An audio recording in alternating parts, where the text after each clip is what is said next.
এবার জানবো রংপুরের শীতের খবর। সরাসরি যুক্ত হচ্ছেন সহকর্মী বাবলুর রহমান বাড়ি। রংপুরে আজ তাপমাত্রা কত আর জেলার সার্বিক শীতের পরিস্থিতি আমাদের জানান।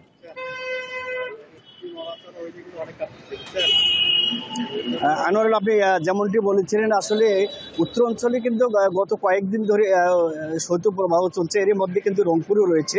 আপনাকে জানিয়ে রাখি, গত 3 দিন ধরে কিন্তু রংপুরে সূর্যের দেখা মেলেনি। ঠান্ডার যে প্রকোপটা সেটি কিন্তু অনেক গুণ বেড়ে গেছে। আপনাকে আরেকটা বিষয় জানিয়ে রাখি যে রংপুরে আসলে যে শীতের যে আজকে 12 ডিগ্রি সেলসিয়াস রেকর্ড করা হয়েছে তাপমাত্রা। আপনাকে জানিয়ে এই মুহূর্তে রয়েছে আমি রংপুর কালেক্টরেট।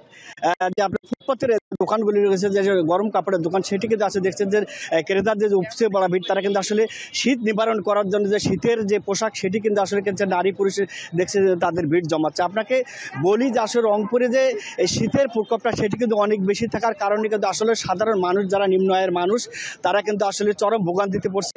ইতিমধ্যে হাসপাতালগুলোতে কিন্তু শীতজনিত রোগের কিন্তু প্রকোপ বেড়েই চলেছে। এর মধ্যে ডায়রিয়া, আপনার নিউমোনিয়া ধরো, এছাড়াও নানান শীতের রোগে কিন্তু শিশু থেকে বয়স্করা কিন্তু আসলে আক্রান্ত হচ্ছে। রংপুরে যে আসলে আবহাওয়াবিদ জানিয়েছে যে শীতের তীব্রতা সেটি কিন্তু আরও হয়তো আগামীতে আরও বাড়তে পারে। সেটি কিন্তু তারা জানিয়েছে যে আরও শীতের যে প্রবাহটা সেটি কিন্তু আসলে রংপুরে গত কয়েকদিন ধরে একটু বেশি মনে হচ্ছে।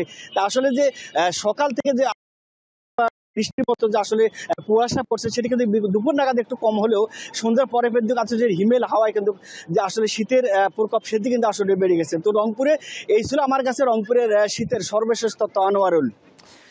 বাবলুর রহমান, আপনাকে ধন্যবাদ।